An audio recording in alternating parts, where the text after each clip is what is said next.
The magic നോവലിലേക്ക് സ്വാഗതം. വാസ്തുബലി part 2. ഉണ്ണിത്താന്മാരിൽ പ്രധാനികളെല്ലാം ശ്രീചക്രം മാളികയുടെ മുറ്റത്തെ പന്തലിൽ ഒത്തുചേർന്നിരുന്നു.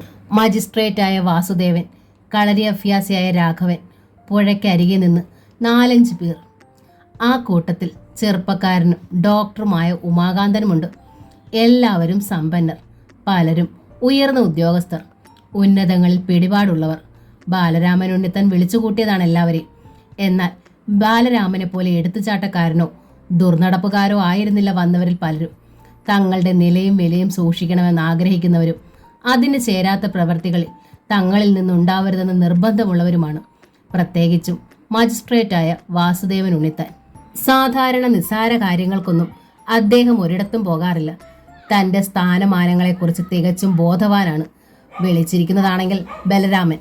ബാലരാമനെക്കുറിച്ച് വാസുദേവന് യാതൊരു മതിപ്പുമില്ല. എന്നാൽ വിഷയം അറിഞ്ഞപ്പോൾ അദ്ദേഹത്തിന് ശങ്ക തോന്നി. വല്ലതുമൊക്കെ പറഞ്ഞ് ആളുകളെ തെറ്റിദ്ധരിപ്പിക്കാൻ മടിക്കില്ല ബലരാമൻ. ഒടുവിൽ നാട്ടിലൊരു കൊടുങ്കാറ്റ് തന്നെ വീശിക്കൂടുന്നില്ല. ബാലരാമനെ പോലെ വേറെയും ആളുകൾ തങ്ങൾക്കിടയിലുണ്ടെന്ന് വാസുദേവൻ ഉണ്ണിത്താൻ അറിയാം. അതുകൊണ്ട് ആദ്യമേ അദ്ദേഹം ചെയ്തത് ഹരീന്ദ്രനെ വിളിച്ച് ചോദ്യം ചെയ്യുകയായിരുന്നു. സ്വന്തം തൊഴിൽ വളരെ പ്രഗത്ഭനായ അദ്ദേഹത്തിന് ഹരീന്ദ്രന്റെ കള്ളത്തരം കണ്ടുപിടിക്കാൻ നിഷ്പ്രയാസം സാധിച്ചു. കന്നത്തര ഇവന്റെ കയ്യിൽ തന്നെയാ. തിരിഞ്ഞ് മറ്റുള്ളവരെ നോക്കിക്കൊണ്ട് വാസുദേവൻ ഉണ്ണിത്താൻ അറിയിച്ചു. ഇതിന്റെ പേരിൽ പീടിക പറമ്പിൽ സുലൈമാൻ ഹാജിയോടും മക്കളോടും നമ്മൾ വഴക്കിന് ചെന്നാൽ തുടർന്നുണ്ടാവുക ഒരു വർഗീയ കലാപമാകും. സുലൈമാൻ ഹാജിയെയും മക്കളെയും നമ്മൾ പെരുക്കുന്നത് കണ്ട് മറ്റു മുസ്ലിങ്ങൾ നോക്കി നിൽക്കില്ലല്ലോ. ബാലരാമനും ഹരീന്ദ്രനും ഒഴിച്ചുള്ളവരിൽ നേരിയ അങ്കലപ്പുണ്ടായി. അവർ പരസ്പരം നോക്കി. നമ്മൾക്കും കുടുംബവും കുട്ടികളും ഉണ്ട്, വാസുദേവൻ തുടർന്നു. അവരിൽ കുറച്ചങ്ങട് ഇല്ലാതായാലും സാരമില്ല എന്ന വിചാരം ആർക്കേലും ഉണ്ടോ? ആരും മറുപടി പറഞ്ഞില്ല. വാസുദേവൻ അല്പം കൂടി വീറു വന്നു. ചിലപ്പോ ഇവിടെ ഒരു ചോരപ്പുഴ ഒഴുകിയെന്ന് വരും. അതൊഴിവാക്കാനുള്ള മാർഗത്തെക്കുറിച്ചാണ് നമ്മൾ ചിന്തിക്കേണ്ടത്. ബാലരാമൻ ഉണ്ണിത്താൻ തൻ്റെ ഉറ്റ തോഴനും ഒരേ മനസ്ഥിതിക്കാരനുമായ രാഘവൻ ഉണ്ണിത്താനെ നോക്കി. നിങ്ങൾക്കാർക്കും ഒന്നും പറയാനില്ലേ എന്ന ചോദ്യമായിരുന്നു കണ്ണിൽ. അതോടെ രാഘവൻ ഉണ്ണിത്താന് ജീവൻ വെച്ചു.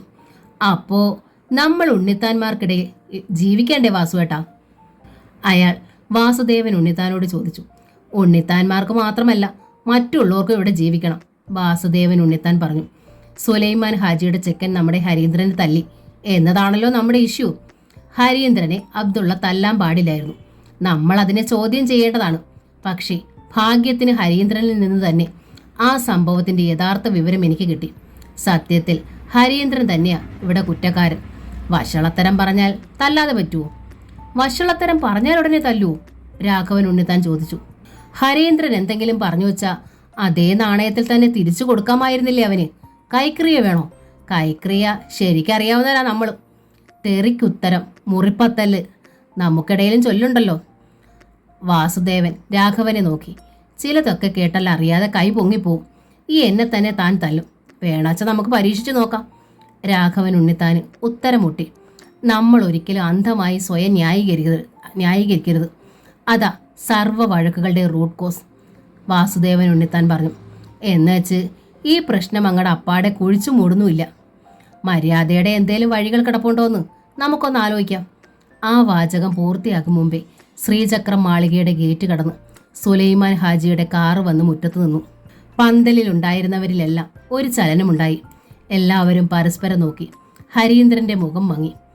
ബാലരാമന്റെയും രാഘവന്റെയും മുഖം മുറുകെ. മെല്ലെ കാറിന്റെ പിൻവാതിൽ തുറന്ന് നിറഞ്ഞ പുഞ്ചിരിയോടെ സുലൈമാൻ ഹാജി ഇറങ്ങി. പന്തലിലിരുന്നവരെല്ലാം ഒന്ന് വീക്ഷിച്ചു. ഞാൻ വന്ന സമയം മോശമായോ? ശങ്കയോടെ ഹാജി തിരക്കി. ഇവിടെ കുടുംബയോഗമോ മറ്റോ ചേർന്നിരിക്കുകയാണെന്ന് തോന്നുന്നു. കുടുംബയോഗം തന്നെയാ, വാസുദേവൻ ഉണ്ണിത്താൻ പറഞ്ഞു. എന്നാലും ഹാജിക്കും ഇതിൽ കൂടാൻ. വിഷയം നിങ്ങളാണ്, നിങ്ങളുടെ കൊച്ചുമകൻ. തുടർന്ന് അഭിമുഖമായി ഒഴിഞ്ഞു കിടന്നിരുന്ന ഇരിപ്പിടത്തിലേക്ക് അയാൾ കൈ ചൂണ്ടി. ഹാജി ഇരിക്ക്. സുലൈമാൻ ഹാജി തിരിഞ്ഞ് കാറിന്റെ ഡ്രൈവിംഗ് സീറ്റിലിരുന്ന അബ്ദുള്ളയെ ഒന്ന് നോക്കി. പിന്നെ മുറ്റത്തെ പന്തലിലേക്ക് നടന്നു. വാസുദേവൻ ഉണ്ണിത്താൻ ചൂണ്ടിക്കാണിച്ച ഇരിപ്പിടത്തിലിരുന്നു. പന്തലിലിരുന്ന ഉണ്ണിത്താന്മാരിൽ ചിലർ നീരസോളത്തോടെ ബാലരാമനെ നോക്കി. വാസുദേവൻ ഉണ്ണിത്താന്റെ ആ ഔദാര്യ പ്രകടനം ബാലരാമനും പിടിച്ചിരുന്നില്ല. പക്ഷേ അമർഷം കടിച്ചമർത്തി. മാപ്പ് പറയാൻ വന്നതാ ഞാൻ. എല്ലാവരിലൂടെയും കണ്ണോടിച്ചുകൊണ്ട് സുലൈമാൻ ഹാജി പറഞ്ഞു.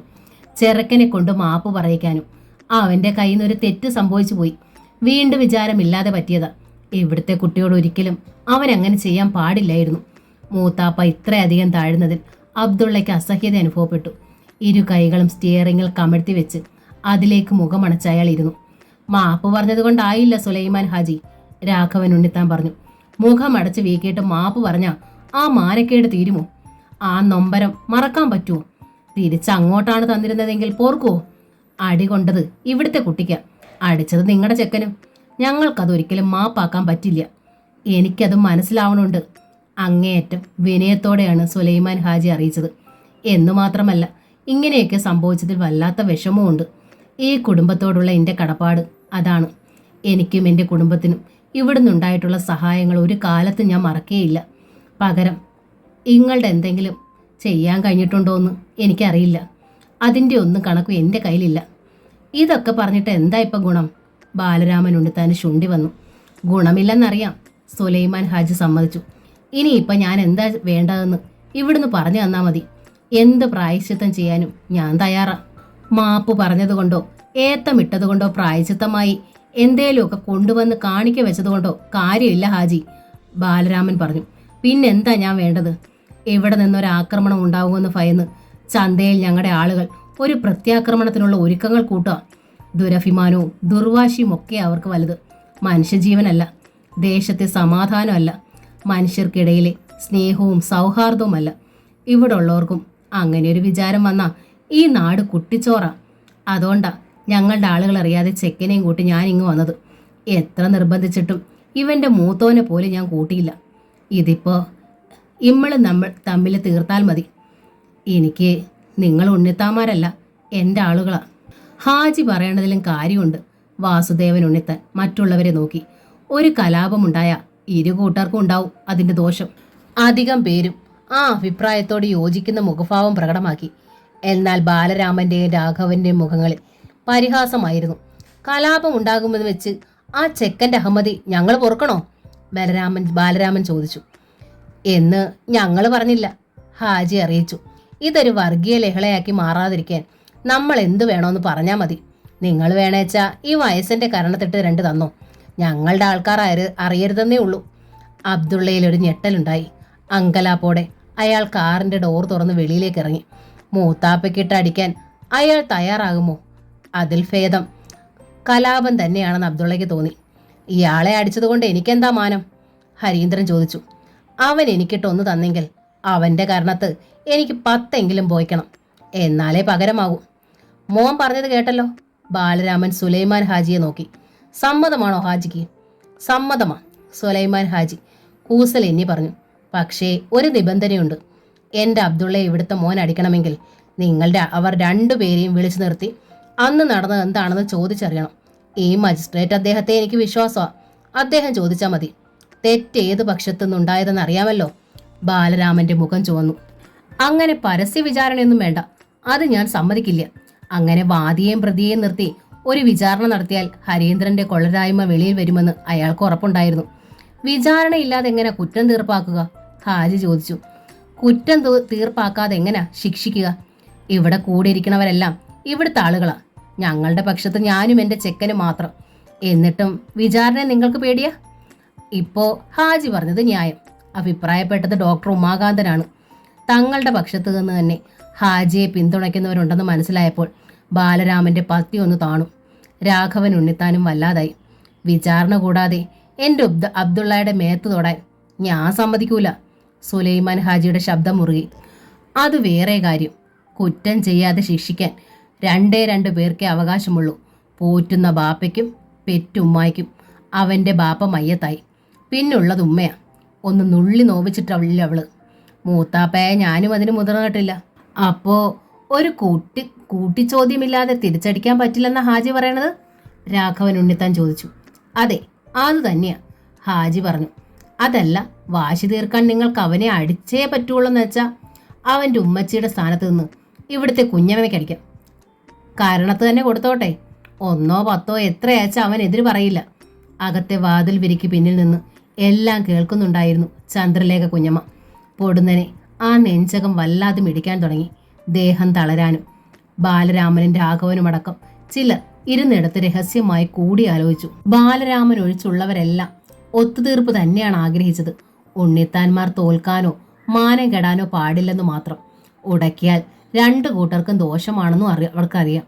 ഒടുവിൽ രാഘവൻ ഉണ്ണിത്താൻ പറഞ്ഞു, അങ്ങനെങ്കിൽ അങ്ങനെ. പേടികപ്പറമ്പിൽ സുലൈമാൻ ഹാജി ഞങ്ങൾക്കെല്ലാം വേണ്ടപ്പെട്ടവനായതുകൊണ്ടും ഇങ്ങോട്ട് വന്ന് സ്വയം അങ്ങനൊരു നിർദ്ദേശം വച്ചതുകൊണ്ടും ഈ ഒത്തുതീർപ്പിന് ഞങ്ങൾ വഴങ്ങുക. പക്ഷേ 10 അടിയും അവൻ കരണത്ത് തന്നെ മേടിക്കണം. അത് നിർബന്ധം. പെണ്ണുങ്ങളുടെ കൈയല്ലേ, വേദനയൊന്നും ഉണ്ടാവില്ല. പെണ്ണുങ്ങളെ കൊണ്ട് തല്ലിക്കുന്നത് തന്നെയാ നമ്മക്ക് അന്തസ്. ബാലരാമന്റെ കാര്യസ്ഥനായ വെട്ടുവിള കൃഷ്ണനായൻ പറഞ്ഞു. കൊള്ളുന്നവൻ ശരിക്കും നാണം കെടും. എങ്കിൽ എത്രയും പെട്ടെന്ന് അതൊന്നും തീർത്തതാ, ഹാജി അപേക്ഷിച്ചു. ഞങ്ങൾക്ക് തിരിച്ചു പോകാമല്ലോ. പിന്നെ കാറിലേക്ക് നോക്കി വിളിച്ചു, ഇങ്ങ് മാറി നിൽക്കും മോനെ. ഇവര് പറയും പോലെ ഇതിലൊരു നാണക്കേടുമില്ല. നിന്റെ ഉമ്മച്ചി തന്നെ ആദ്യമായും അവസാനായും തല്ലാണെന്ന് കൂട്ടിക്കോ. പെറ്റുമ്മായ്ക്ക് തല്ലാൻ അവകാശമുണ്ട്, അതിന് വിചാരണ വേണ്ട.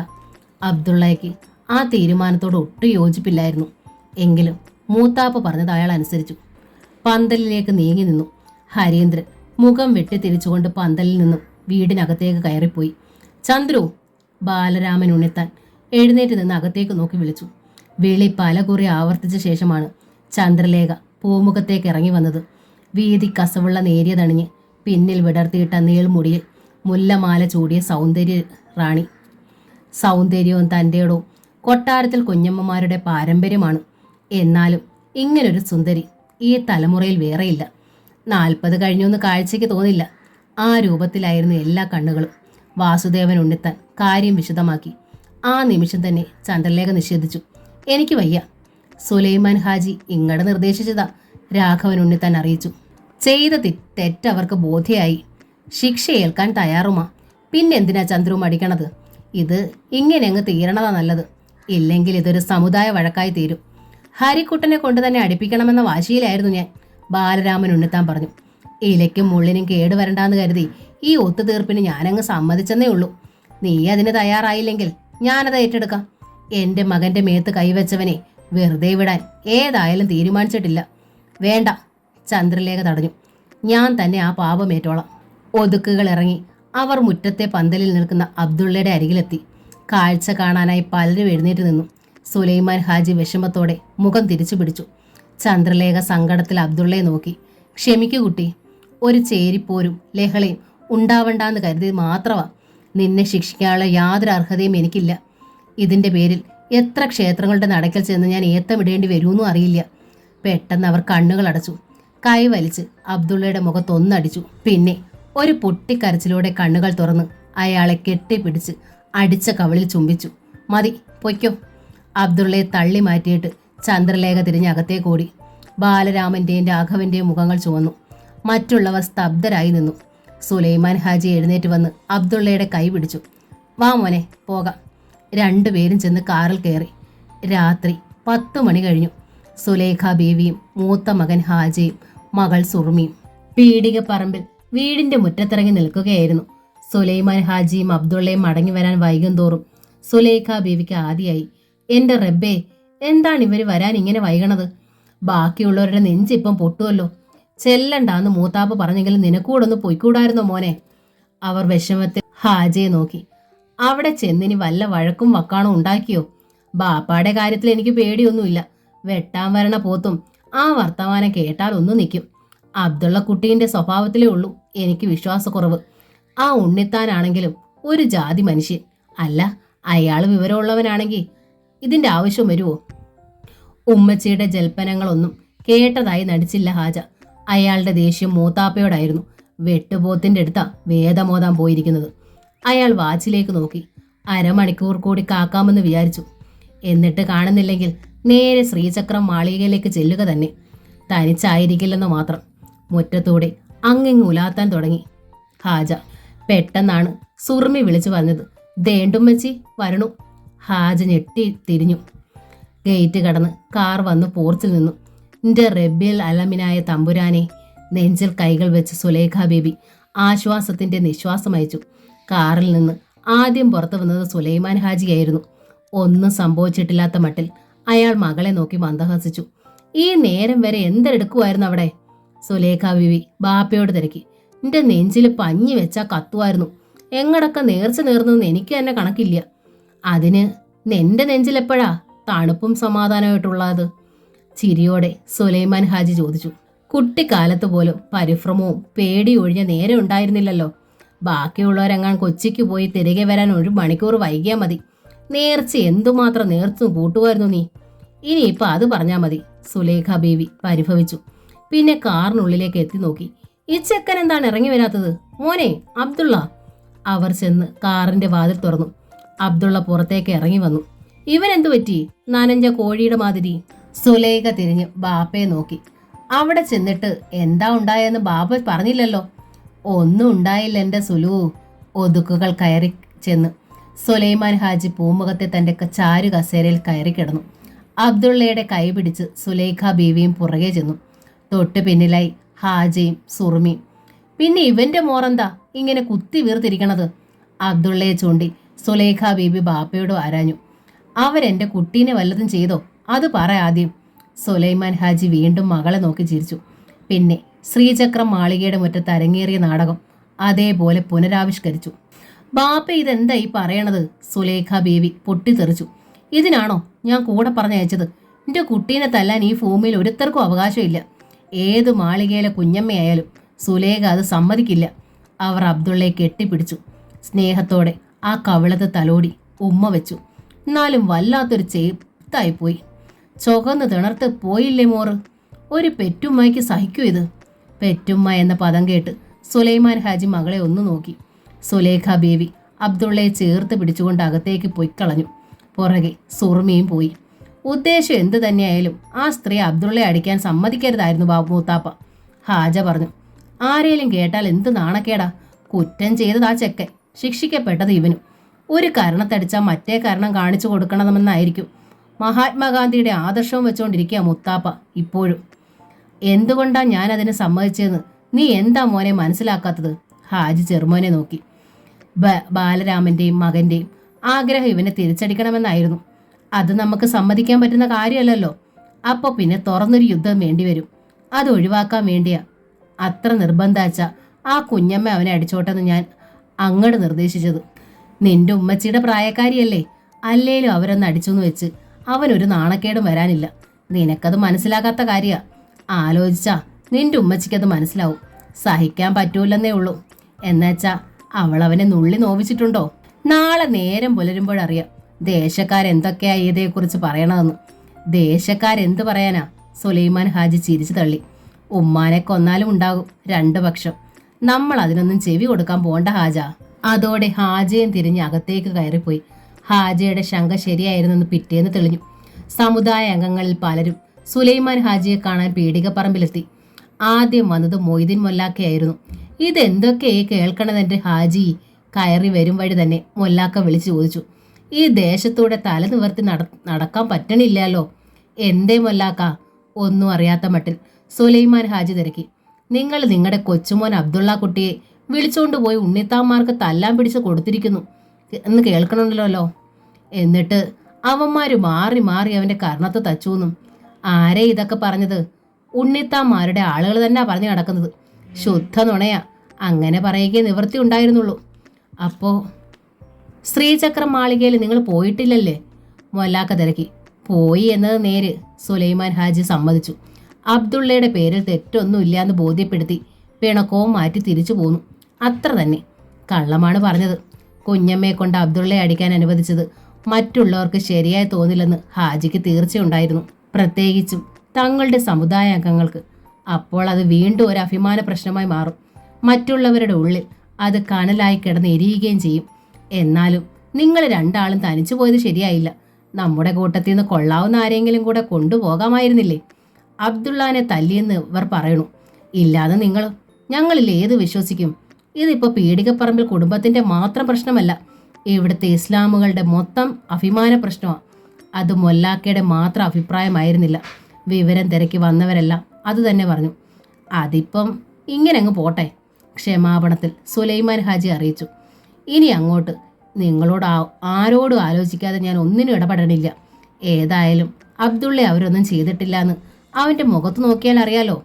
ചുവന്ന് തിണർത്തു എന്നൊക്കെ സുലേഖ ബീവി പറഞ്ഞെങ്കിലും അബ്ദുള്ളയുടെ മുഖത്ത് അത്തരത്തിലുള്ള യാതൊരു ലക്ഷണങ്ങളും ഉണ്ടായിരുന്നില്ല. അതുകൊണ്ട് ഹാജി പറഞ്ഞത് ആളുകൾ വിശ്വസിച്ചു. അല്ലെങ്കിലും അന്യ സമുദായക്കാർ പോലും ബഹുമാനിക്കുന്ന നാടിൻ്റെ പ്രിയങ്കരനാണ് സുലൈമാൻ ഹാജി. ഒരിക്കൽ പഞ്ചായത്ത് ഇലക്ഷന് നിന്ന് ബഹുഭൂരിപക്ഷത്തോടെ ജയിച്ച ആൾ. അന്ന് ഉണ്ണിത്താന്മാർ മൊത്തം സുലൈമാൻ ഹാജിക്കാണ് വോട്ട് നൽകിയത്. മഹാത്മാഗാന്ധിയുടെ ആദർശത്തെ ഉയർത്തിപ്പിടിക്കുന്ന കൂട്ടത്തിലായതുകൊണ്ട് സുലൈമാൻ ഗാന്ധി എന്ന് സ്നേഹത്തോടെ കളിയാക്കുന്നവരും ദേശത്തുണ്ട്. കുഞ്ഞമ്മ നിന്നെ അടിച്ച കാര്യം നിന്റെ നാവിൽ നിന്ന് ഈ ദേശത്ത് ആരും അറിയരുത്. അബ്ദുള്ളയെ വിളിച്ച് ഹാജി സ്വകാര്യമായി ഉപദേശിച്ചു. തേങ്ങാ വെട്ടിനായി പോലും നീ കുറച്ചു കാലത്തേക്ക് ഉണ്ണിത്താന്മാരുടെ പറമ്പുകളിൽ കടക്കുകയും അരുത്. രാത്രി സർക്കിട്ട് നിർത്തണം. എല്ലാം ഒന്ന് ആറി തണുക്കും വരെയെങ്കിലും. കോഴിക്കോട്ട് നിന്ന് സുറുമിമോൾക്ക് വന്ന ആലോചന നമുക്ക് എങ്ങനെയും നടത്തണം. അതേക്കുറിച്ച് ചിന്തിച്ചാൽ മതി. ഇപ്പോൾ മൂത്താപ്പ പറഞ്ഞത് തല കുലുക്കി സമ്മതിച്ചു അബ്ദുള്ള. ശ്രീചക്രം മാളികയിൽ വെച്ച് നടന്നതിനെക്കുറിച്ച് പലരും അയാളോട് തിരക്കി. മൂത്താപ്പയോട് ചോദിച്ചാൽ മതി എന്ന് പറഞ്ഞ് ഒഴിഞ്ഞു മാറിക്കളഞ്ഞു അബ്ദുള്ള. എന്നാൽ ചെല്ലപ്പനാശാരിയുടെ മുന്നിൽ അയാൾക്ക് ഉത്തരം മുട്ടി. എൻ്റെ ദോസ്തേ, എനിക്ക് തന്നെയും അറിയാം, തൻ്റെ മൂത്താപ്പയെ അറിയാം. ചെല്ലപ്പനാശാരി ചിരിച്ചു. തുടർന്ന് വിഷയവും മാറ്റി. പിന്നെ ആ വില്ലുപാട്ടിൻ്റെ പരിപാടി ഞാനങ്ങ് വിട്ടു. ഇയാൾക്ക് തരമില്ലല്ലോ. കമ്പനിക്ക് താനില്ലെങ്കിൽ പിന്നെ എനിക്കൊരു രസവും ഇല്ല. ഒരു പക്ഷേ നമ്മുടെ നാളുകൾ തമ്മിലുള്ള പൊരുത്തം കൊണ്ടാവും. ഇടവഴിയിലേക്ക് തിരിയാൻ നേരം ചെല്ലപ്പനാശാരി അബ്ദുള്ളയോട് ചോദിച്ചു, പോരുന്നോ? ചെക്കൻ്റെ കയ്യിൽ നല്ല ഒന്നാം തരം കപ്പ മേടിച്ചു കൊടുത്തു വിട്ടിട്ടുണ്ട്. പുഴമീനും. അമ്മിണിക്കുട്ടി ഇപ്പോൾ എടുത്ത് പാകപ്പെടുത്തി കാണും.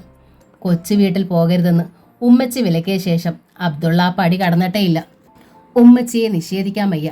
അറിഞ്ഞാൽ കരച്ചിലും പിഴിച്ചിലുമാവും. ഇപ്പോൾ ചെല്ലപ്പനാശാരിയെ നിഷേധിക്കാനും വയ്യ. പ്രായമുണ്ടെങ്കിലും ശരിക്കും ഒരു ദോസ്ത് തന്നെ. മനസ്സ് തുറന്ന് എന്തും പറയാം. ഏതാപത്തിലും ജീവൻ പണയപ്പെടുത്തിയും തുണയ്ക്കും. വ്യക്തി എന്ന നിലയ്ക്കും അബ്ദുള്ളയ്ക്ക് ആ മനുഷ്യനോട് ആരാധനയുണ്ട്. എന്താ ഇത്ര ആലോചിക്കാൻ? അബ്ദുള്ളയുടെ കയ്യിൽ പിടിച്ച ചെല്ലപ്പനാശാരി വാടോ മേത്തച്ചക്ക. അബ്ദുള്ള ധർമ്മസങ്കടത്തിലായി. ഉമ്മച്ചി വിലക്കിയിട്ടുണ്ടെന്ന് പറയാൻ പറ്റില്ല. ആ മനസ്സ് നോവും. മറ്റെന്ത് നുണ പറയണമെന്നാണ് അയാൾ ആലോചിച്ചത്. ചെല്ലപ്പനാശാരി പെട്ടെന്ന് അബ്ദുള്ളയുടെ കൈ വിട്ടു. വേണ്ട, അയാൾ പറഞ്ഞു. ഈയിടെയായി തനിക്ക് എന്തോ അകൽച്ചയുണ്ട്. എനിക്കത് മനസ്സിലായിട്ടില്ലെന്ന് കരുതണ്ട. പരിഭവത്തിൽ ചെറിയ കുട്ടികളുടേതുപോലെ ആ മുഖം തൊടുത്തു. എനിക്കൊരകൽച്ചയില്ല. ചെല്ലപ്പനാശാരിയുടെ തോളിൽ കൈയിട്ട് അബ്ദുള്ള. വെറുതെ ആശാന തോന്നണതാ. വാ, നമുക്ക് നടക്കാം. ചെല്ലപ്പനാശാരിയുടെ മുഖം തെളിഞ്ഞു. അപ്പോഴും ആ കണ്ണിൽ നനവിൻ്റെ തിളക്കമുണ്ടായിരുന്നു. അബ്ദുള്ളയെ മുറ്റത്തെ ബെഞ്ചിലിരുത്തിയിട്ട് ചൂടുവെള്ളത്തിൽ കുളിക്കാനായി ചെല്ലപ്പനാശാരി വീടിന് പിന്നിലെ കുളിപ്പരയിലേക്ക് പോയി. 2 പിഞ്ഞാണികളിൽ കപ്പയും മീൻകറിയുമായി അമ്മിണിയും പുറത്തേക്ക് ഇറങ്ങി വന്നു. പുറകെ ചായയുമായി നിഫയും. അബ്ദുള്ള കുട്ടിയെ ഇമ്പോഴിങ്ങോട്ടങ്ങും കാണാനേ ഇല്ല. കള്ളച്ചിരിയോടെ അമ്മിണി ആരാഞ്ഞു. പാവങ്ങളെയൊക്കെ മറന്നോ? വെറുതെ ചിരിച്ചതേ ഉള്ളൂ അബ്ദുള്ള. പിഞ്ഞാണികളിൽ ബെഞ്ചിൽ വെച്ച് അമ്മിണിക്കുട്ടി. അപ്പോൾ നിഫയുടെ കുസൃതി വന്നു. വലിയ മുതലാളിയല്ലേ അമ്മേ, നല്ല തിരക്കുണ്ടാവും പാവത്തിന്. മറുപടി പറയാൻ പോയില്ല അബ്ദുള്ള. ഉമ്മച്ചി പറഞ്ഞതോർത്തു. ഒപ്പം ഹരീന്ദ്രൻ കെട്ടിച്ചമച്ച അപവാദ കഥയും. അതൊന്നും ഈ സാധു പെൺകുട്ടി അറിഞ്ഞിട്ടില്ലല്ലോ. അമ്മിണിക്കുട്ടി അകത്തേക്ക് കയറിയപ്പോൾ നിഫ ശബ്ദം താഴ്ത്തി അറിയിച്ചു. പുഴമീൻ കിട്ടിയപ്പോൾ കുടംപുളി ഇട്ട് വെച്ചാൽ മതിയെന്ന് അമ്മയോട് പറഞ്ഞത് ഞാനാ. അന്നൊരിക്കൽ കൊതി പറഞ്ഞില്ലായിരുന്നു. മധുരം നുണയും പോലെ അവൾ പുഞ്ചിരിച്ചു. അബ്ദുള്ള അതിനും മറുപടി പറയാൻ പോയില്ല. കപ്പയുടെ ഒരു തുണ്ടെടുത്ത് മീൻ കൂട്ടാനിൽ മുക്കിയയാൾ. അമ്മാമ്മയോടൊപ്പം പണി കഴിഞ്ഞ് കുളത്തിൽ പോയി കുളിച്ചു വന്ന അകത്തെ മുറിയുടെ ജനാലയ്ക്കിൽ നിന്ന് മുടി ചീകി ഒതുക്കുകയായിരുന്ന പ്രകാശിന്റെ മുഖം ഈർഷ്യയിൽ കറുത്തു. അബ്ദുള്ള അവിടെ വരുന്നത് പ്രശാന്തന് ഇഷ്ടമല്ലായിരുന്നു. നിഫ അയാളുടെ കൺവട്ടത്തെത്തുന്നത്. ഇപ്പോതാ അസത്ത് കിന്നാരം പറയാനും തുടങ്ങിയിരിക്കുന്നു. കുറച്ച് ദിവസമായി അബ്ദുള്ളയെ കാണാതിരുന്നപ്പോൾ പ്രകാശം വല്ലാതെ സന്തോഷിച്ചു. വീണ്ടും അയാളെ നിർബന്ധിച്ച് വിളിച്ചുകൊണ്ടുവന്ന ചെല്ലപ്പനാശാരിയോടാണ് പ്രകാശന് അമർഷം തോന്നിയത്. എന്തിനാ അന്ന് ഹരീന്ദ്രൻ ഉണ്ണിത്താനെ തല്ലിയത്? നിഫ സ്വകാര്യത്തിൽ അബ്ദുള്ളയോട് തിരക്കി. അബ്ദുള്ളയിൽ ഒരു ഞെട്ടലുണ്ടായി. അയാൾ ചുറ്റുമൊന്ന് കണ്ണോടിച്ചു. അപ്പോഴാണ് കുളി കഴിഞ്ഞ് ഈറൻ തോർത്തും ചുറ്റിക്കൊണ്ട് ചെല്ലപ്പനാശാരി പിൻമുറ്റത്ത് നിന്ന് കയറി വന്നത്. അതോടെ നിഫ തിരിഞ്ഞ് വീട്ടിനകത്തേക്ക് ഓടി. അകത്ത് ചെന്ന് ഈറൻ മാറ്റിയ ശേഷം അലക്കിയ ലുങ്കിയും ഉടുത്ത് മുടിയും ചീകി ചെല്ലപ്പനാശാരി ഉമ്മർത്തെത്തി. അമ്മിണിക്കുട്ടിയെ, എനിക്കുള്ളതും കൂടി ഇങ്ങെടുത്തോ? അയാൾ അകത്തേക്ക് വിളിച്ചു പറഞ്ഞു. മോനെ പ്രകാശ, നീയും വാ. അബ്ദുള്ളയ്ക്ക് വിളമ്പിയ അതേ വിഭവങ്ങളുമായി അമ്മിണിക്കുട്ടി വീണ്ടും എത്തി. പ്രകാശം വന്ന് തിണ്ണയിലിരുന്നപ്പോൾ അയാൾക്കുള്ളതുമായി നിഫയാണ് വന്നത്. അമ്മാമ്മ കാണാതെ പ്രകാശം പരിഭവത്തിൽ നിഫയെ ഒന്ന് നോക്കി. അത് ശ്രദ്ധിക്കാതെ അവൾ തിരിഞ്ഞ് അകത്തേക്ക് പോയി. മീൻ ചാറിൽ ചൂണ്ടുവരൽ തൊട്ട് നാവിലൊന്ന് വെച്ച് ചെല്ലപ്പൻ ആശാരി. എന്നിട്ട് അബ്ദുള്ളയെ നോക്കി. ഒരു കാര്യം ദോസ്ത് ഇനിയും പറഞ്ഞില്ല. എന്തിനാ ഉണ്ണിത്താൻ ചെക്കനെ തല്ലിയെന്ന്? അബ്ദുള്ള വീണ്ടും വിഷമത്തിലായി. എന്തേ? ചെല്ലപ്പൻ ആശാരി ശബ്ദം താഴ്ത്തി അബ്ദുള്ളയുടെ നേർക്ക് മുഖമടിപ്പിച്ചു. എന്ന് വെച്ചാ വഴി നടക്കണ്ടേ പെൺകുട്ടികൾക്ക്? എങ്ങും തൊടാത്ത മറുപടി നൽകി അബ്ദുള്ള.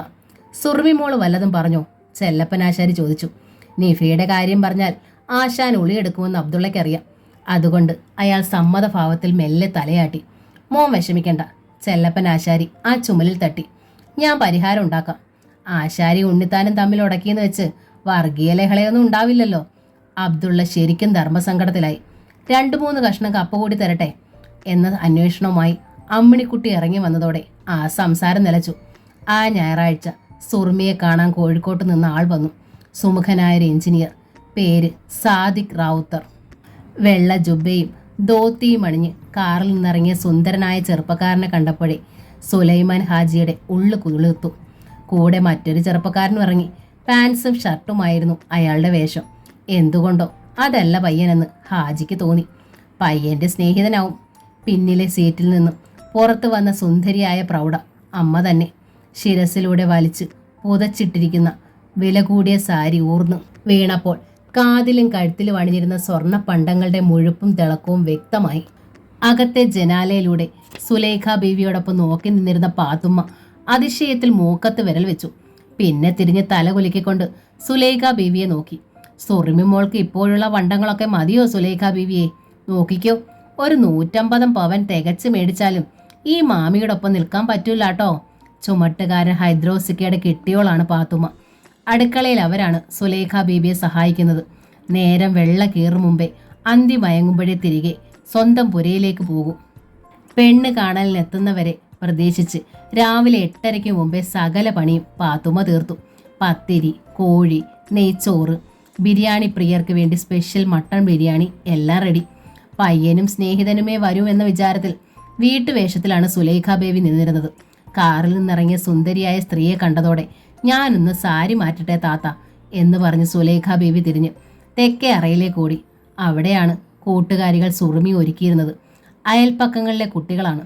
ചിലരൊക്കെ സുറുമിയുടെ സതീർത്ഥരുമാണ്. കോഴിക്കോട്ട് നിന്ന് വരുന്നവർ പണക്കാരും പരിഷ്കാരികളുമാണെന്നറിഞ്ഞ് സഹോദരി അണിയിച്ചൊരുക്കാൻ ഹാജ ടൗണിൽ നിന്നൊരു ബ്യൂട്ടീഷ്യനെ വരുത്തുകയായിരുന്നു. ആ സ്ത്രീ ജോലി കഴിഞ്ഞ് മടങ്ങി. ഇപ്പോൾ കുപ്പായങ്ങൾ അണിയുകയാണ് സുറുമി.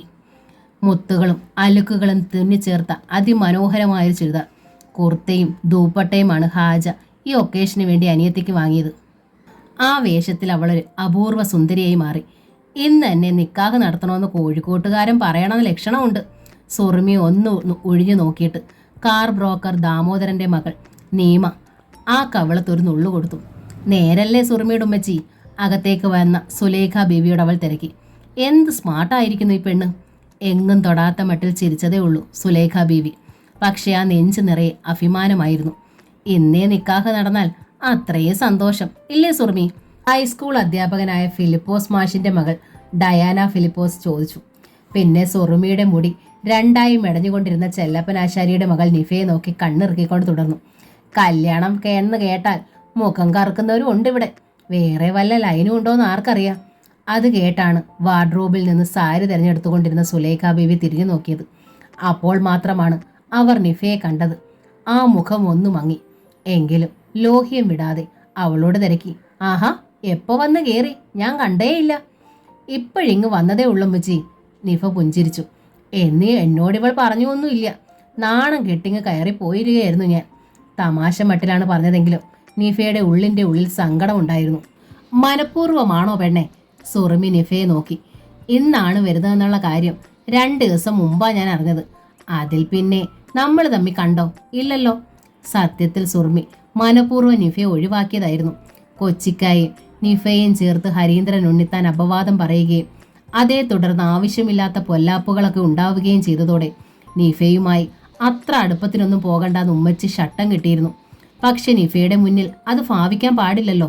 സുറുമി പറഞ്ഞില്ലെങ്കിൽ പിന്നെ അവളെ കാണാൻ ആള് വരണ കാര്യം മോളെങ്ങനെ അറിഞ്ഞത്? സുലൈഖ ബീവി ജിജ്ഞാസയോടെ നിഫയെ നോക്കി. കൊച്ചിക്ക പറഞ്ഞു. നിഷ്കളങ്കമായ മറുപടി.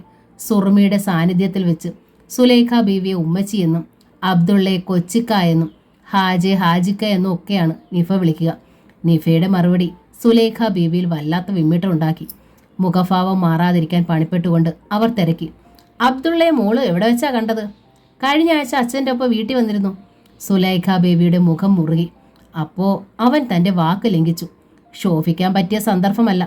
അല്പം ഭേദപ്പെട്ടൊരു സാരി ഉടുത്ത് ചുമലിലേട്ട് വാർഡ്രോബ് അടച്ചുപൂട്ടി സുലൈഖ ബീവി. പിന്നെ സുറുമിയോട് പറഞ്ഞു, അത്യാവശ്യം പണ്ടങ്ങൾ എടുത്ത് അണിഞ്ഞോണം. പരിഷ്കാരികളാണെങ്കിലും പൊന്നിനോട് ഭ്രമമുള്ളവരാ വന്നിരിക്കണത്, അത് മറക്കണ്ട. സുലൈഖ ബീവി തിരിഞ്ഞ് പുറത്തേക്ക് നടന്നു. തിടുക്കത്തിൽ സാരി മാറ്റി ഡ്രോയിങ് റൂമിൽ എത്തിയപ്പോഴേക്കും അതിഥികൾ ഇരുന്ന് കഴിഞ്ഞിരുന്നു. സുലൈമാൻ ഹാജിയും ഹാജയും അബ്ദുള്ളയും എല്ലാം ഉണ്ട് മുറിയിൽ. വാതിൽ വിരി നീക്കി മുറിയിലേക്ക് വന്ന സുലൈഖ ബീവിയെ ഹാജി അതിഥികൾക്ക് പരിചയപ്പെടുത്തി. തിരിച്ചു. ഇതാണ് ഇന്നത്തെ സുൽത്താൻ. ജുബ്ബ ധരിച്ച സുന്ദരന്റെ നേർക്ക് സുലൈമാൻ ഹാജി വിരൽ ചൂണ്ടി. സാദിഖ് റാവുത്തർ. തൊട്ടടുത്തിരിക്കുന്ന ചെറുപ്പക്കാരൻ സാദിഖിന്റെ മച്ചൻ. ഇത് സാദിഖിന്റെ ഉമ്മ. ആഭരണങ്ങൾ അണിഞ്ഞ പ്രൗഢയുടെ നേർക്കായിരുന്നു സുലൈമാൻ ഹാജിയുടെ നോട്ടം.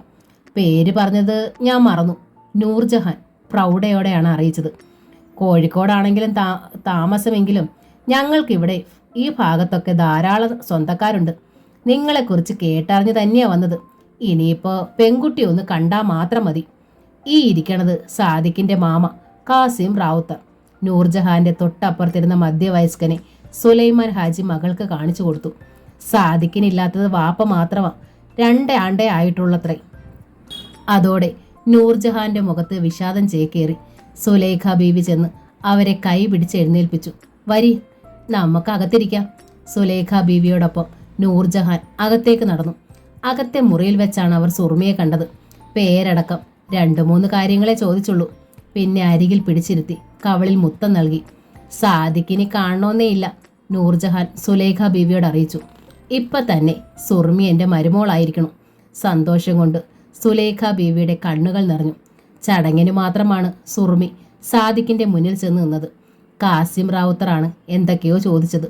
സുറുമി മറുപടി പറയുന്നത് കേട്ട് സാദിഖ് പുഞ്ചിരിയോടെ ഇരുന്നു. തുടർന്ന് സൽക്കാരം. ഒന്നും വായിക്ക് വന്നിട്ടുണ്ടാവില്ല, ക്ഷമാപണ ഭാവത്തിൽ സുലൈഖ ബീവി അറിയിച്ചു. തിരക്കിട്ട് വെച്ചതാണേ. ഒക്കെ നന്നായിട്ടുണ്ട്, നൂർജഹാൻ പറഞ്ഞു. നല്ല അസ്സല് കോഴി, നല്ല അസ്സല് പത്തിരി, പെരുത്ത് കുശിയായി. അതിഥികൾ മടങ്ങാൻ നേരം സുലൈമാൻ ഹാജി തിരക്കി. നിങ്ങളുടെ ഡിമാൻഡുകളൊന്നും പറഞ്ഞില്ല. ഒരു ഡിമാൻഡ്, കാസിം റാവുത്തർ പറഞ്ഞു. നിങ്ങളുടെ പെൺകുട്ടീനെ ഞങ്ങൾക്ക് തരണം. ഹാജയും അബ്ദുള്ളയും അത് കേട്ട് പരസ്പരം നോക്കി ചിരിച്ചു. എന്ന് വേണോന്ന് നിങ്ങൾ തീരുമാനിച്ചോളേ, സുലൈമാൻ ഹാജി പറഞ്ഞു. എങ്കിൽ ഞങ്ങൾ അങ്ങോട്ട് ഫോൺ ചെയ്യാം, അല്ലെങ്കിൽ ആളെ വിടാം, കാസിം റാവുത്തർ അറിയിച്ചു. അങ്ങനെ സന്തോഷമായ അതിഥികൾ യാത്ര പറഞ്ഞു. അവർ കാറിൽ കയറിയതോടെ സുലൈഖ ബേബി ദല്ലാളായ ബോക്കർനൊക്കായോട് ആവശ്യപ്പെട്ടു, ഇത് കഴിഞ്ഞാലുടൻ എനിക്കൊരു പെൺകുട്ടിയെ കൂടി ഇടപെടാന്നുണ്ടാക്കി തരണം. സുറുമി പോയാൽ പകരത്തിന് ഇവിടെ ഒരെണ്ണം വേണ്ടേ? അബ്ദുള്ള അർത്ഥഗർഭമായി ഹാജയെ നോക്കി. ഒരു പാവപ്പെട്ട കുട്ടിയായാലും മതി, സുലൈഖ ബേബി കൂട്ടിച്ചേർത്തു. പക്ഷെ നല്ല റഹ്മത്തും ബർക്കത്തും ഉണ്ടായിരിക്കണം. പഠിപ്പിത്തിരി കുറഞ്ഞാലും കുടുംബത്തെ കാര്യങ്ങൾ നോക്കി അറിഞ്ഞ് ഇരിക്കണം. മരുമോളായല്ല, മോളായി ഞാൻ കരുതും. ഹാജ മോനാകുമ്പം നല്ല പഠിപ്പുള്ള കുട്ടി വേണ്ടേ മോളെ? പോക്കറിക്ക ചോദിച്ചു. നല്ല കെട്ട നിൽക്കണ കുടുംബമായിരിക്കണം. ഇവിടുത്തെ കുട്ടികളെ പോക്കർ മോശ സ്ഥാനത്തൊന്നും കൊണ്ടു കയറ്റൂല. ഹാജ മോന് പറ്റണൊരു 1st ക്ലാസ് പെൺകുട്ടി എൻ്റെ ഡയറിയിൽ ഇരിപ്പുണ്ട് കേട്ടോ. ഹാജയെ നോക്കി രസം പിടിച്ച് ചിരിച്ചു പോക്കർ. ഹാജയുടെ മുഖത്ത് കഷായം കുടിച്ച ഭാവം. ഉമ്മച്ചിയുടെ മുന്നിൽ വെച്ച് അനിഷ്ടം ഭാവിക്കാനും പറ്റില്ലല്ലോ. ഉള്ളിലുള്ളത് അതേപടി തുറന്നു പറയാനുള്ള തൻ്റെ ഇടം അബ്ദുള്ളയ്ക്കേ ഉള്ളൂ. ഹാജിക്കയുടെ വൈക്ലഭ്യം അബ്ദുള്ളയ്ക്ക് മനസ്സിലായി. അയാൾ തമാശ മട്ടിൽ പോക്കറിക്കയോട് കാച്ചി. പോക്കറിക്കാടെ കിതാബിനുള്ളിലെ കുട്ടിയോളെ ഒന്നും ഹാജിക്കാക്കി പിടിക്കാൻ പോണില്ലാട്ടോ. സലീം രാജകുമാരനല്ലേ, താനെ ഒരനാർക്കലിനെ കണ്ടെത്തിക്കോളും. പെട്ടെന്ന് ഹാജി തിരിഞ്ഞ് അകത്തേക്ക് പോയി കളഞ്ഞു. സുലൈഖ ബീബി കനത്തിൽ അബ്ദുള്ളയെ നോക്കി. നീയല്ലേ ഇവിടുത്തെ സലീം രാജകുമാരൻ? അനാർക്കലീനെ കണ്ടെത്തി കാണൂന്ന് മനസ്സിലായി. പക്ഷേ സുലേഖയുടെ കൊക്കിൽ ജീവനുണ്ടേ, അത് നടക്കില്ല മോനെ.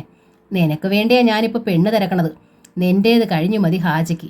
പാവപ്പെട്ടെടുത്തെന്ന് കേട്ടത്തോളന്ന് കൂടെ പറയാറുണ്ടല്ലോ. സമ്മതിച്ചിരിക്കണം. ഒരു ഇസ്ലാം പെൺകുട്ടി ആയിരുന്നാ മതി. ഉമ്മച്ചിയുടെ കുനിഷ്ട് അബ്ദുള്ളയ്ക്ക് മനസ്സിലായി. അയാൾ കണ്ണു മിഴിച്ചു നിന്നു. പോക്കറിക്കയാണെങ്കിൽ വാ വിട്ട് ചിരിച്ചു. ഇതായിപ്പോൾ തമാശ. അയാൾ ചിരിയോടെ സുലൈഖ ബീവിയെ നോക്കി. മൂത്തോനെ നിർത്തിക്കൊണ്ടാ താഴെയുള്ളവന് പെണ്ണ് തിരക്കണത്. അത്ര നിർബന്ധാച്ചാ ഒരു കുടുംബത്തിൽ നിന്ന് തന്നെ 2 നമുക്ക് കണ്ടുപിടിക്കാന്നേ. ഉണ്ട്, പോക്കറിന്റെ ഡയറിയിലുണ്ട്. പെൺകുട്ടിയോള് 2 നിക്കാഹ് ഒരുമിച്ചായിക്കോട്ടെ. അബ്ദുള്ളയും സുലേഖ ബീവിയെ മാറി മാറി നോക്കിക്കൊണ്ട് പോക്കർ തലകുലുക്കി. നിങ്ങൾ ചുമ്മാ പുലിവാലിനൊന്നും പോണ്ടാട്ടോ പോക്കറിക്ക. അബ്ദുള്ള താക്കീത് നൽകി. ഉമ്മച്ചിക്കേ ഉച്ചക്കിറുക്ക, കുറച്ച് ദിവസമായി തുടങ്ങിയിട്ട്. അയാളും തിരിഞ്ഞ് അകത്തേക്ക് പോയി. അബ്ദുള്ള പോയി എന്ന് ഉറപ്പ് വന്ന ശേഷം സുലേഖ ബീവി ശബ്ദം താഴ്ത്തി പോക്കറിനോട് പറഞ്ഞു, ഉടനെ ഒന്നും വേണ്ട കേട്ടോ പോക്കറിക്ക.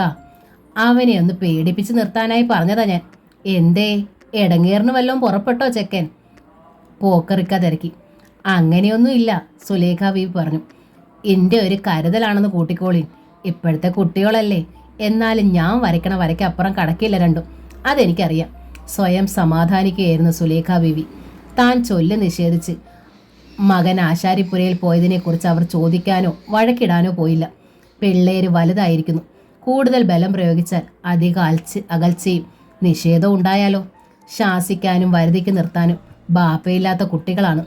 അള്ളാഹു അനുഗ്രഹിച്ച് സുറുമിയുടെ കാര്യം ഏതാണ്ടൊരു തീരുമാനത്തിലെത്തിയിരിക്കുന്നു. അതിൽ അങ്ങേയറ്റം സന്തോഷവതിയായിരുന്നു സുലൈഖ ബീവി. പഴയ സ്വർണമൊക്കെ എടുത്ത് പുതുക്കി പണിയാൻ ഏർപ്പാടാക്കി. പുതിയത് കുറച്ച് വാങ്ങാനും ഉറപ്പിച്ചു. വീടൊന്ന് മോടി പിടിപ്പിക്കണമെന്നും തീരുമാനിച്ചു. പേടികപ്പറമ്പിലെ അബ്ദുള്ളയുടെ അനിയത്തി പെണ്ണിനെ കോഴിക്കോട്ടുകാരനായ പണക്കാരനായ ഒരു എഞ്ചിനീയർ കല്യാണം കഴിക്കാൻ പോകുന്ന കാര്യം ശ്രീചക്രം മാളികയിൽ പറഞ്ഞു. ബാലരാമൻ ഉണ്ണിത്താന് വല്ലാത്തൊരു അസ്വസ്ഥത. അയാൾ കാര്യസ്ഥനായ വെട്ടുവിളയോട് ആരാഞ്ഞു. വച്ചടി അവന്മാർക്ക് കയറ്റമാണല്ലോടോ. നാറി തൂറി ഈ ദേശത്ത് വന്ന കൂട്ടര. നമ്മുടെ കാരുണ്യത്തിൽ വലുതായവർ. ഇപ്പോൾ നമ്മളെക്കാൾ മുന്നിലായി അവർ. പോരാത്തതിന് പുതിയ ഉദ്യോഗബന്ധു. ഇനിയിപ്പോൾ ആ ചെക്കൻ്റെയൊക്കെ അഹമ്മതി സഹിക്കാൻ പറ്റുമോ? അത് ചോദിക്കാനുണ്ടോ? വെട്ടുവിള എരിവ് കയറ്റി. ഇപ്പോൾ നിലത്തൊന്നും ആയിരിക്കില്ല ജോനോ പട. നമുക്കിതങ്ങ് മുടക്കിയാലോടോ? ബാലരാമൻ ചോദിച്ചു. കോഴിക്കോട് നമുക്കും ആളുകളുള്ളതല്ലേ. പെണ്ണ് കൊള്ളൂലെന്ന് കേട്ടാൽ മതി. വാക്ക് കൊടുത്തു പോയവരുടെ പൊടി പിന്നെ കാണൂല. അത് കേട്ടുകൊണ്ടാണ് 2 ഗ്ലാസ് ചായയുമായി ചന്ദ്രലേഖ കുഞ്ഞമ്മ ഉമ്മറത്തേക്ക് വന്നത്. എന്നാ ഇതിനൊരു മാറ്റമുണ്ടാവുക? അസഹ്യമായ സങ്കടത്തിൽ കുഞ്ഞമ്മ ഭർത്താവിനോട് ചോദിച്ചു. മറ്റുള്ളവർ നന്നാവുന്നത് സഹിക്കാൻ വയ്യാത്ത ഈ വൃത്തികെട്ട മനസ്സിന്. തിരിഞ്ഞൊന്നു നോക്കി ബലരാമൻ. കണ്ണുകളിൽ തീ കത്തി. മുഖം തിളച്ചു. കൈ വലിച്ച് ഒറ്റയടി കൊടുത്തു കുഞ്ഞമ്മയുടെ കവളിൽ. ഇതന്ന് തരണോന്ന് വിചാരിച്ചതാ. നീ ആ മേത്തച്ചക്കൻ്റെ കവളത്ത് ഉമ്മ വെച്ച അന്ന്. ഇത്രയും വൈകി സാരയില്ല, പൊയ്ക്കോ അകത്ത്. ഇപ്പോഴാ എനിക്ക് തൃപ്തിയായത്. ആടികൊണ്ട കരണം പൊത്തിപ്പിടിച്ച് ചന്ദ്രലേഖ ഒരു നിമിഷം നിന്നു. ആ കുറഞ്ഞ സമയത്തിനുള്ളിൽ അവൾ പലതും ആലോചിച്ചു, സംയമനം നേടി. ഒടുവിൽ തികഞ്ഞ അനുസരണയോടെ തിരിഞ്ഞു നടന്നു. ഓർക്കാപ്പുറത്താണ് ഒരു ദിവസം ഉണ്ണിത്താന്മാരുടെ പരദേവതാ ക്ഷേത്രത്തിനു സമീപമുള്ള ഇടവഴിയിൽ വെച്ച് ചെല്ലപ്പൻ ആശാരി ഹരീന്ദ്രനെ കാണുന്നത്. സദാ കാറിൽ ചെത്തി നടക്കുന്നവനായതുകൊണ്ട് അടുത്ത കാലത്തുനിന്ന് ഹരീന്ദ്രൻ ചെല്ലപ്പൻ ആശാരിയുടെ മുന്നിൽ ചെന്ന് പെട്ടിട്ടില്ല. ഇന്നിപ്പോൾ ക്ഷേത്രത്തിൽ നിന്ന് തൊഴുതിറങ്ങി വരികയായിരുന്നു. കസവ് മുണ്ടും കസവ് വേഷ്ടിയും മുടിച്ചുരുളിൽ പ്രസാദമായി കിട്ടിയ പൂവും അണിവിരലിൽ പെൺമനം ആകർഷിക്കാൻ പോകുന്ന രത്നം പതിച്ച മോതിരവും ഒക്കെയായി. ആശാരിയാണെങ്കിൽ പണിക്ക് പോകാൻ ഇറങ്ങിയതാണ്. കയ്യിൽ പണിസാധനങ്ങൾ സൂക്ഷിക്കുന്ന സഞ്ചിയുണ്ട്. തൊട്ടു പിന്നിൽ മരുമകൻ പ്രകാശനുമുണ്ട്. ചെല്ലപ്പൻ ആശാരിയെ കണ്ടപ്പോൾ ഹരീന്ദ്രന്റെ ഉള്ളൊന്ന് വിറച്ചു. നിഫയുമായുണ്ടായുള്ള പ്രശ്നം ഇയാൾ അറിഞ്ഞിട്ടുണ്ടോ? എങ്കിൽ ഇതിനു മുമ്പേ പ്രതികരണം ഉണ്ടാവേണ്ടതാണ്. ഇന്ദ്രനെയും ചന്ദ്രനെയും ഒരമ്പറ്റ കൊമ്പനെയും പേടിയില്ലാത്ത തരമാണ് ചെല്ലപ്പൻ ആശാരി. കാട്ടുമൃഗങ്ങളുടെ തരം. ആയുധം ആവശ്യമില്ല.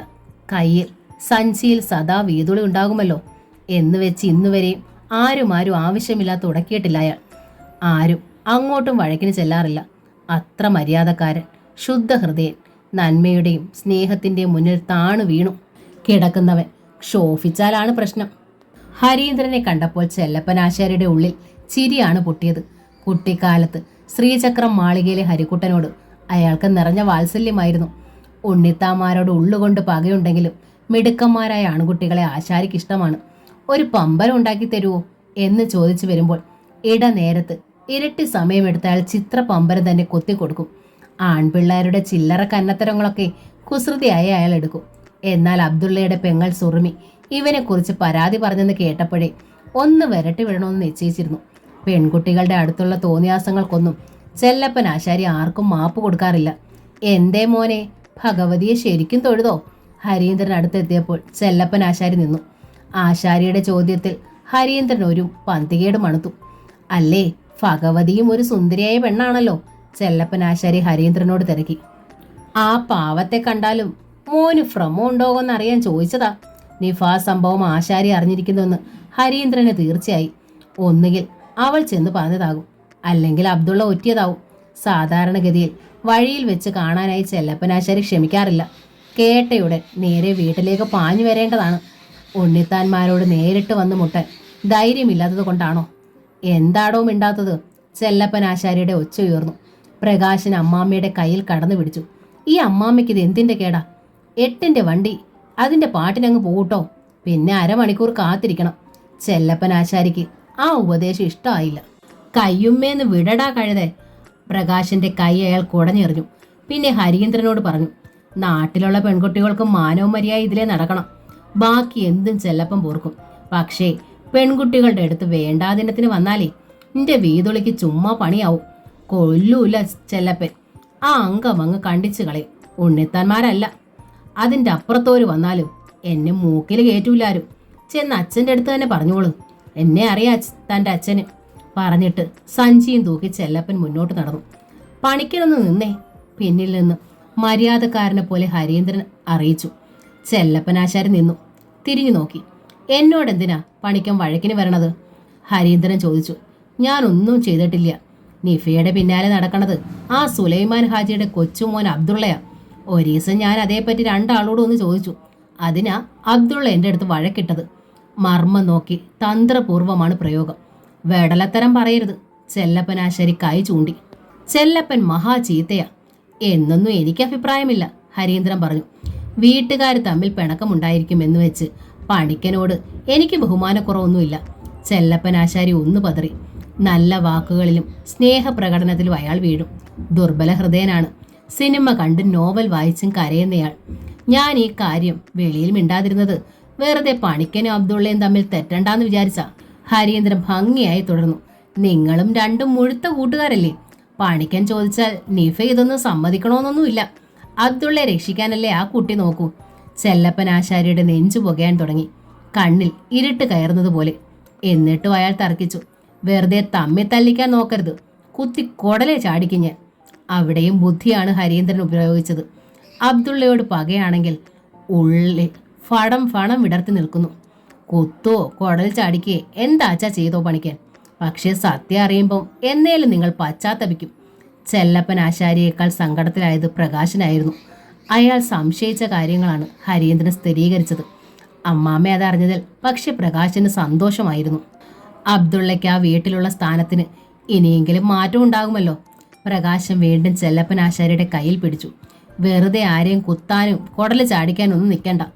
ഒന്നുമില്ലാതെ ഒരുത്തനും അങ്ങനെ നുണ പറയൂല. പറഞ്ഞാൽ ഏശുകയുമില്ല. എൻ്റെ ഉള്ളിൽ ഈ സംശയം മുമ്പേ ഉണ്ടായിരുന്നതാ. പക്ഷേ ഞാൻ വല്ലോം പറഞ്ഞാൽ എൻ്റെ കഴുത്ത് വീശൂല്ലോ. കത്തുന്ന മിഴികളോടെ ചെല്ലപ്പൻ ആശാരി പ്രകാശനെ നോക്കി. എന്നെ നോക്കി ദഹിപ്പിക്കണ്ട, പ്രകാശൻ പറഞ്ഞു.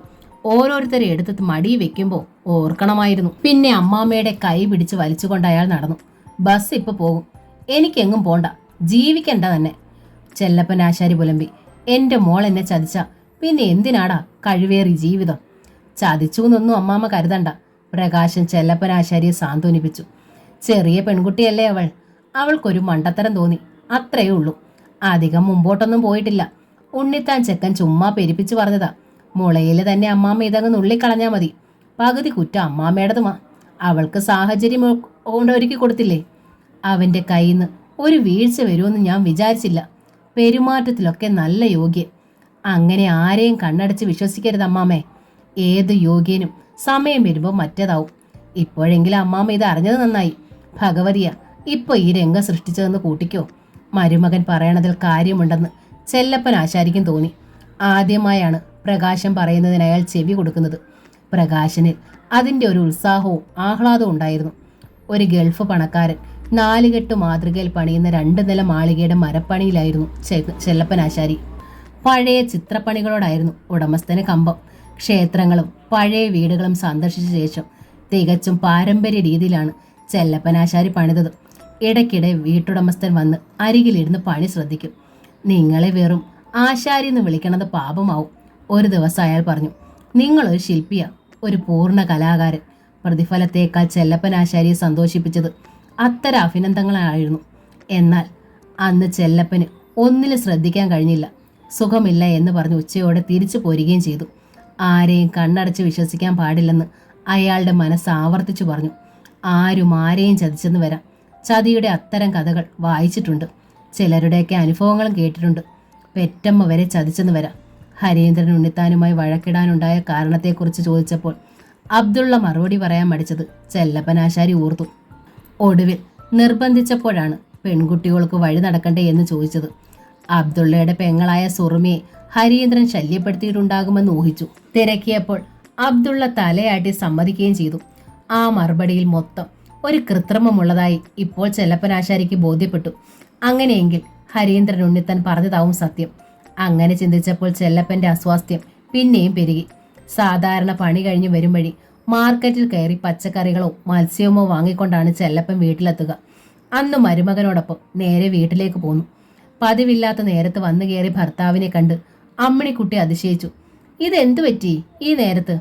ദേഹത്തിനൊരു സുഖം തോന്നിയില്ല, ഇങ്ങു പോന്നു. അകത്തു പോയി അയാൾ കട്ടിലിൽ കിടന്നു. അതോടെ അമ്മിണിക്കുട്ടിക്ക് പരിഭ്രമമായി. തലവേദനയാണോ? ദേഹത്തിന് ചെറിയ ചൂടുണ്ടല്ലോ. ഡോക്ടറെ അടുത്തൊന്ന് പോയാലോ? തൊട്ടും തടവിയും അവർ ചോദിച്ചു. ഇത്തിരി നേരം ശല്യപ്പെടുത്താതിരുന്നാൽ മതി. ചെല്ലപ്പൻ ആശാരി തിരിഞ്ഞു കിടന്നു. എന്താടാ കാര്യം? അമ്മിണിക്കുട്ടി ചെന്ന് പ്രകാശന്റെ കാതിൽ തിരക്കി. അസുഖമൊന്നുമല്ലെന്നാ തോന്നണത്. വല്ലവരോടും കയറി വഴക്കിടോ മറ്റോ ചെയ്തോ? സത്യം പറഞ്ഞാലോന്ന് ഒരു നിമിഷം പ്രകാശൻ ആലോചിച്ചു. പിന്നെ വേണ്ടെന്ന് വെച്ചു. പറഞ്ഞ് അതിനി വളർത്തണ്ട. രാവിലെ തൊട്ട് തലവേദന എടുക്കണമെന്ന് പറയാനതാ. തലവേദന വന്നാൽ പിന്നെ വല്ല പണി നടക്കുമോ? പ്രത്യേകിച്ചും അമ്മാമ്മയുടെ പണി തലകൊണ്ടാണല്ലോ. കലാകാരനല്ലേ, കുറച്ചു നേരം അവിടെ കിടക്കട്ടെ. എഴുന്നേറ്റ് വരുമ്പോൾ കടുപ്പത്തിലൊരു ചായ ഇട്ട് കൊടുത്താൽ മതി, പ്രകാശൻ അറിയിച്ചു. 4 മണി കഴിഞ്ഞപ്പോൾ സ്കൂളിൽ നിന്ന് ഉണ്ണിയെത്തി. അതിനു മുമ്പ് നിഫയും എത്തി. അവളെ കണ്ടപ്പോൾ പ്രകാശൻ ഒന്ന് അർത്ഥഗർഭമായി നോക്കി. നീട്ടി ഒന്ന് മൂളുകയും ചെയ്തു.